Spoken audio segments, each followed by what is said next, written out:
दुनिया भर में प्रसिद्ध आस्था का केंद्र तिरुपति मंदिर को लेकर आंध्र प्रदेश के मुख्यमंत्री के बयान से देश में हंगामा मचा हुआ है। सीएम चंद्रबाबू नायडू ने पूर्व की जगनमोहन रेड्डी सरकार पर गंभीर आरोप लगाया है।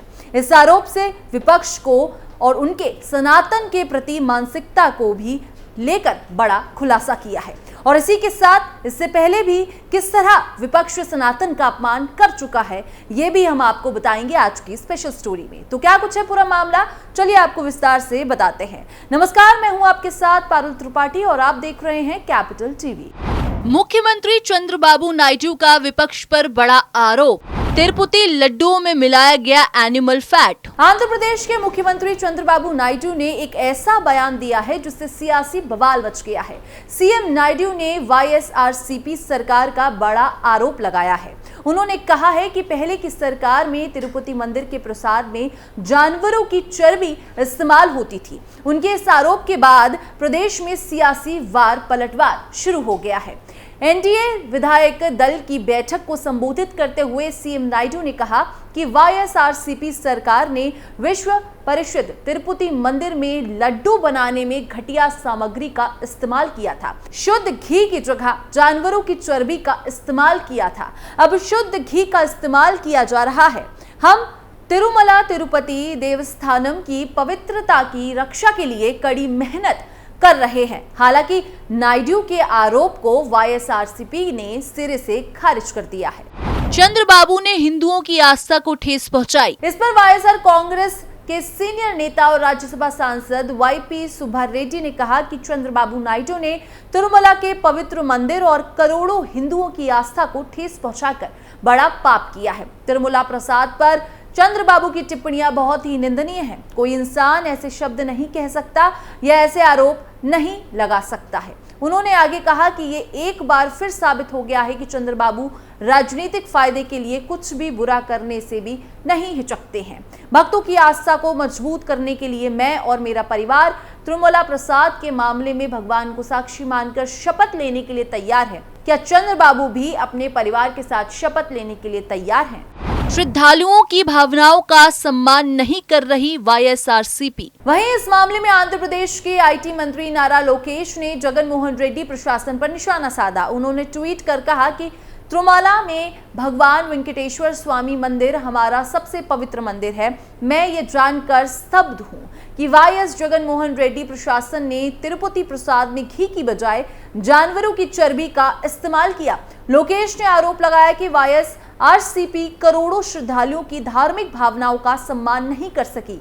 तिरुपति के वेंकटेश्वर मंदिर में तिरुपति लड्डू चढ़ाया जाता है। मंदिर का संचालन तिरुमला तिरुपति देवस्थानम करता है। भक्तों के लिए बहुत महत्वपूर्ण है प्रसाद वाला लड्डू। दरअसल ये मामला तब सामने आया जब नायडू ने अपनी सरकार के 100 दिन पूरे होने पर एक एनडीए की बैठक के दौरान ये टिप्पणी की।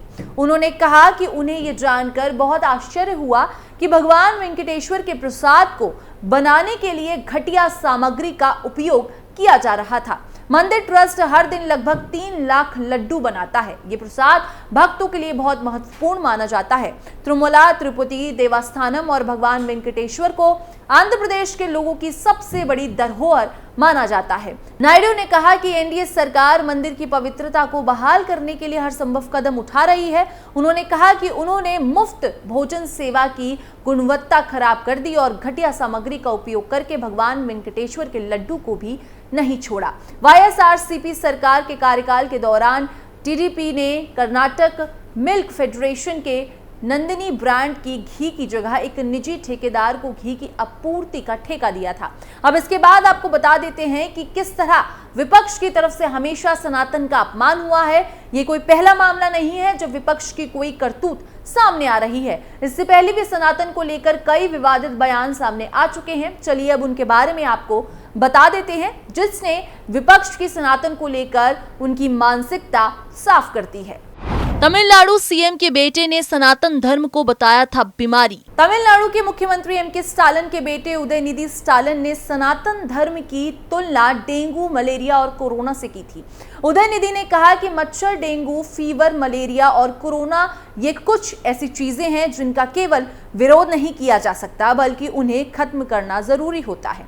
उदयनिधि तमिलनाडु के युवा मामलों के मंत्री भी हैं। उनके इस बयान से कांग्रेस ने किनारा कर लिया है।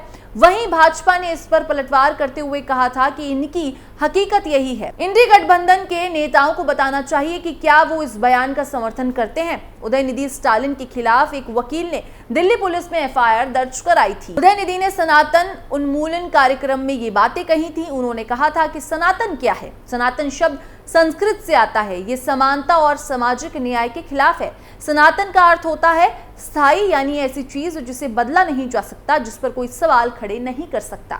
उदयनिधि के बयान पर संत और नेताओं ने किया था पलटवार। राम जन्मभूमि के प्रमुख पुजारी आचार्य सत्येंद्र दास ने कहा था कि सनातन धर्म को किसी भी कीमत पर खत्म नहीं किया जा सकता। ये धर्म सदियों से चला आ रहा है और सदियों तक चलता रहेगा। उदयनिधि को सनातन का असल मतलब नहीं पता है।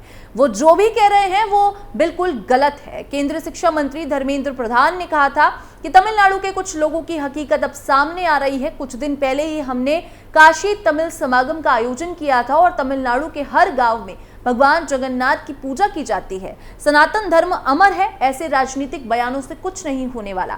भाजपा नेता शाहनवाज हुसैन ने कहा कि एमके स्टालिन इंडी गठबंधन की मजबूत कड़ी है और उनका बेटा ऐसे बयान दे रहा है। गठबंधन में शामिल कांग्रेस और बाकी दलों को इस बयान पर अपना स्टैंड क्लियर करना चाहिए। ये बयान दुर्भाग्यपूर्ण है और इसकी निंदा होनी चाहिए।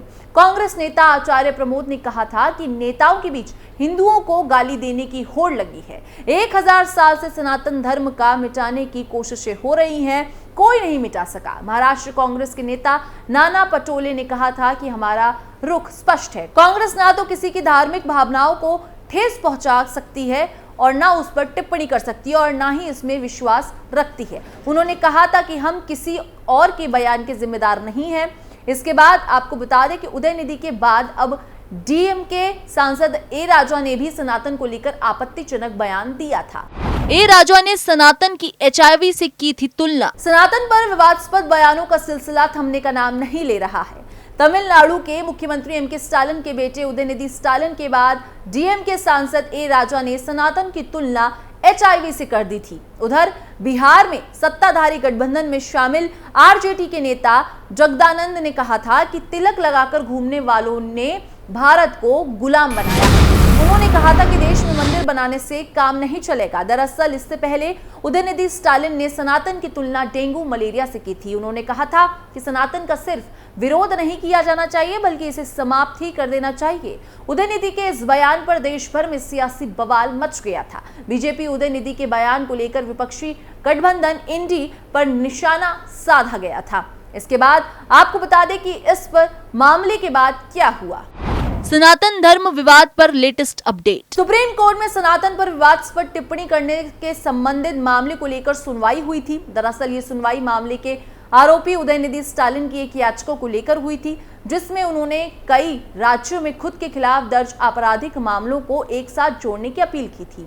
सुप्रीम कोर्ट ने सवाल उठाया कि तमिलनाडु के मंत्री उदयनिधि स्टालिन ने सनातन धर्म पर अपनी विवादित टिप्पणी की थी, उससे संबंधित कई एफआईआर को एक साथ जोड़ने के लिए रिट क्षेत्राधिकारी के तहत अदालत का दरवाजा कैसे खटखटाया जाए। न्यायमूर्ति संजीव खन्ना और न्यायमूर्ति दीपांकर दत्ता की पीठ ने स्टालिन की ओर से पेश वरिष्ठ अधिवक्ता अभिषेक मनु सिंघवी से पूछा कि उनके मुवक्किल के मामले की तुलना मीडिया कर्मियों से नहीं की जा सकती है। कोर्ट ने कहा कि आपने भाषण दिया है, हमें नहीं पता कि ये पब्लिक डोमेन में है या नहीं, लेकिन अब जब समन जारी हो गया है तो आप 32 दाखिल करके यहाँ नहीं आ सकते। पीठ ने स्टालिन के सीनियर वकील डॉक्टर अभिषेक मनु सिंघवी को ये कहा था कि जांचने का सुझाव दिया गया क्या संविधान के अनुच्छेद 32 के तहत राहत मांगने के बजाय स्टालिन सुप्रीमो कोर्ट के समक्ष सीआरपीसी की धारा 406 के तहत मामलों को क्लब करने के लिए आवेदन दायर कर सकते हैं और इस तरह इस विवादित बयान पर स्टालिन और ए राजा पर मुकदमा हो गया था। खबर के अंत में अब आपको बता देते हैं तिरुपति मंदिर से जुड़ी कुछ खास बातें। यहाँ बालों का दान किया जाता है। यह मान्यता है कि जो व्यक्ति अपने मन से सभी पाप और बुराइयों को यहाँ छोड़ जाता है, उसके सभी दुख देवी लक्ष्मी खत्म कर देती है। इसलिए यहाँ अपनी सभी बुराइयों और पापों के रूप में लोग अपने बाल छोड़ जाते हैं। भक्तों को नहीं दिया जाता है तुलसी पत्र। सभी मंदिरों में भगवान को चढ़ाया गया तुलसी पत्र बाद में प्रसाद के रूप में भक्तों को दिया जाता है। अन्य वैष्णव मंदिरों की तरह यहाँ पर भी भगवान को रोज तुलसी पत्र चढ़ाया जाता है, लेकिन उसे भक्तों को प्रसाद के रूप में नहीं दिया जाता है। पूजा के बाद उस तुलसी पत्र को मंदिर परिसर में मौजूद कुएं में डाल दिया जाता है। भगवान विष्णु को कहते हैं वेंकटेश्वर। इस मंदिर के बारे में कहा जाता है कि ये मेरू पर्वत के सप्त शिखरों पर बना हुआ है। इसकी 7 चोटियां शेषनाग के 7 फनों का प्रतीक कही जाती हैं। इन चोटियों को शेषाद्री, नीलाद्री, गुरुणाद्री, अंजनाद्री, वष्टाद्री, नारायणत्री और वेंकटेत्री कहा जाता है। सिर्फ शुक्रवार को होते हैं पूरी मूर्ति के दर्शन। मंदिर में बालाजी के दिन में 3 बार दर्शन होते हैं। पहला दर्शन विश्व रूप कहलाता है, जो सुबह के समय होता है। दूसरा दर्शन दोपहर को और तीसरा दर्शन रात को होता है। भगवान बालाजी की पूरी मूर्ति के दर्शन केवल शुक्रवार को सुबह अभिषेक के समय ही किए जा सकते हैं। फिलहाल इस खबर में बस इतना ही। बाकी देश और दुनिया की तमाम खबरों के लिए आप देखते रहिए कैपिटल टीवी।